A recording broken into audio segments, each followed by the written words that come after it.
Hello, my name is Charles Ardinger. I'll be working with you as your instructor in the English 1000 class you're about to start.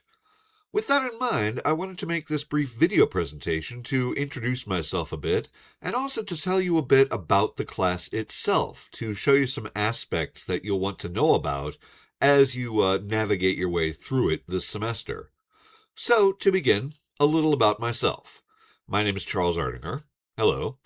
I've worked here at Coastline since 2013, starting in the Student Success Department and becoming an instructor specializing in, well, this very class.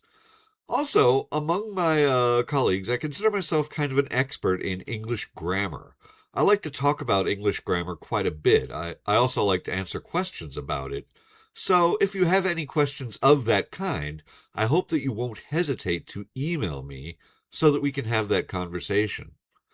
And that's a little bit about me. You'll learn more about me as we continue, as I will learn about you through your writing. But for now, I want to focus on the aspects of our class that you'll want to know about so that you can get through it as smoothly and easily as possible. And with that in mind, here is our class's homepage. You can tell it's our class's homepage because it's got the correct title and catalog number. It's got this lovely little logo that I designed myself. And you'll notice that on the right here and down the center here, you will see a list of assignment titles and due dates.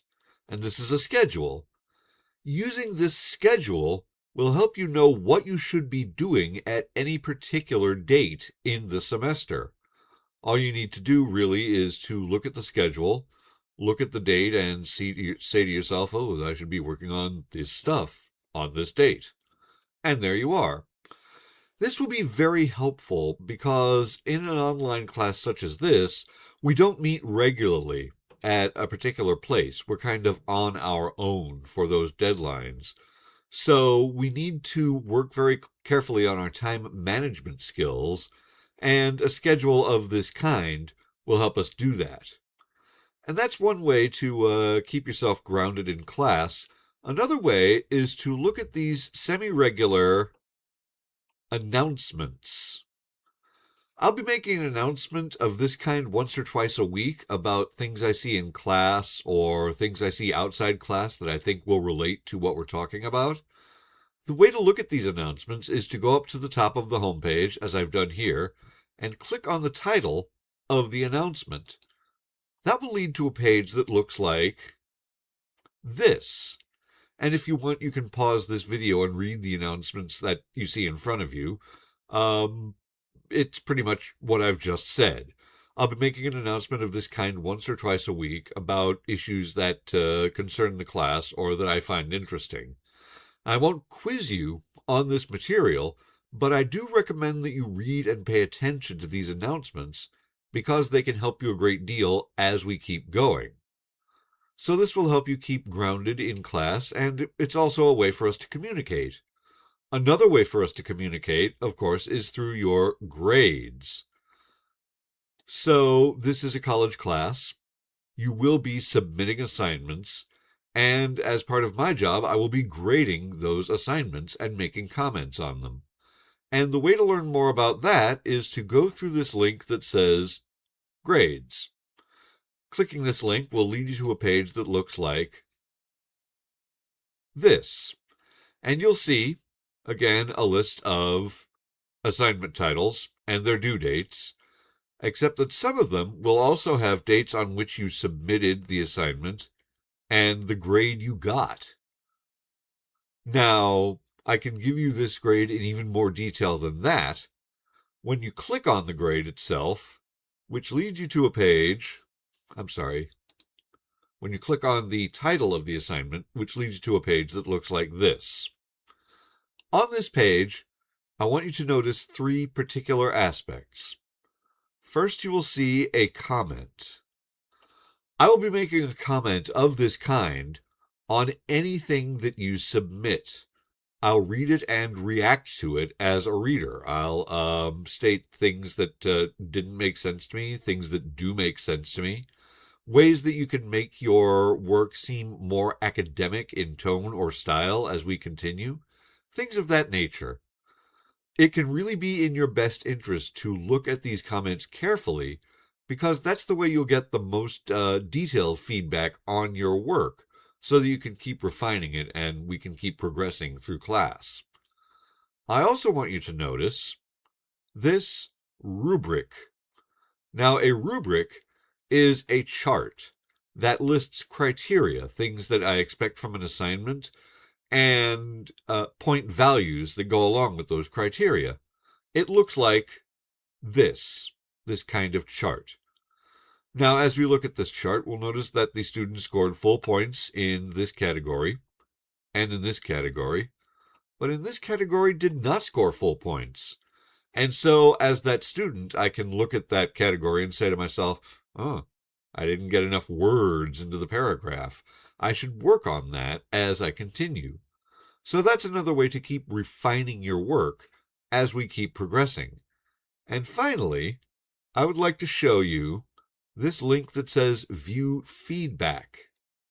Clicking this link leads to a little copy of the work that you sent.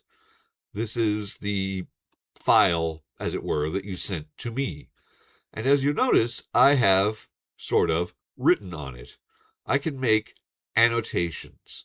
For instance, I can make this kind of annotation, which looks like typed prose between your lines of typed prose.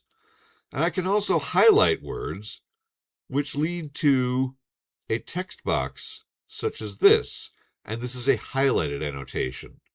I use annotations of this kind to talk about issues of grammar or word choice, little issues that can give you a more academic tone in your work. I use the highlighted annotations to talk about more complicated issues, sentences that could be phrased much differently, or sentences that I don't completely understand. And in this way, I can communicate with you about how I respond to your work through this annotated feedback, through these comments, and through this rubric. I can communicate with you about the state of your work. But this seems a little bit distant. In these online classes, we are distant from each other not only in space, but also in time. So I've thought of an idea to get us more closely connected in space and time, and that idea comes in the form of what I call student visiting time. We can think of it also as office hours. This is a regular Zoom meeting that I hold between 6:30 p.m. and 8 p.m., or 18:30 to 2000 if you like military time, on Thursdays. This recurring meeting is a chance for you and I to get together and, chat, converse, interact with each other as human people. This is non-mandatory. It is fully optional. And in fact, if you look at your syllabus, you'll find ways that this might work out to extra credit for you. So I'd like to recommend getting together with me at these student visiting time meetings. They are, I hope, pleasant, and it's tactically a good idea to get to know your instructor in a class. The more I know you, the more I can understand the work you do and give it the grade you want me to give it. Finally, I'm sorry, I should mention how to get to the Zoom meeting. You can do it through this link in my Zoom office. That will take you to the meeting. Also, I'll be sending you every Thursday an email with that link in it so that you can get to the meeting most easily. With that being said, I'd finally like to point out these optional grammar refresher modules that I've made. These are little automated modules with quizzes and lectures that you can look at to refresh yourself on issues of grammar that you might find in the class. Like, for instance, if you're having trouble with sentence variety, if your sentences all seem the same, or if you're putting them together in ways that don't seem to work very well, you can go to this optional grammar refresher module look at a lecture, take a quiz, and practice that grammar skill. Also, since I make these, I can make them to order. If you have an idea for a grammar refresher module, please suggest it, and I'll see about adding it to what we have here on the class's home page. And that's pretty much what I have to say about myself and about our class. I'd like to finish this presentation by saying thank you. First, I'd like to thank you for enrolling in the class. There would be no reason for a class without students, and without classes, there's really no reason for me to have a job, so I would like to thank you for helping to keep me employed. I'd also like to thank you for the questions that you're going to be asking as we continue, either through email or in our student visiting meetings. I'm hoping that you'll ask me lots of questions about what you see in class. I don't always know when I'm not making sense, because I've thought about what I'm going to say and it makes perfect sense to me, but I don't know when it's not going to make sense to you, and so I rely on the questions that you will ask for me to be able to clarify what I want to say. And finally, I'd like to thank you sincerely for your time and attention.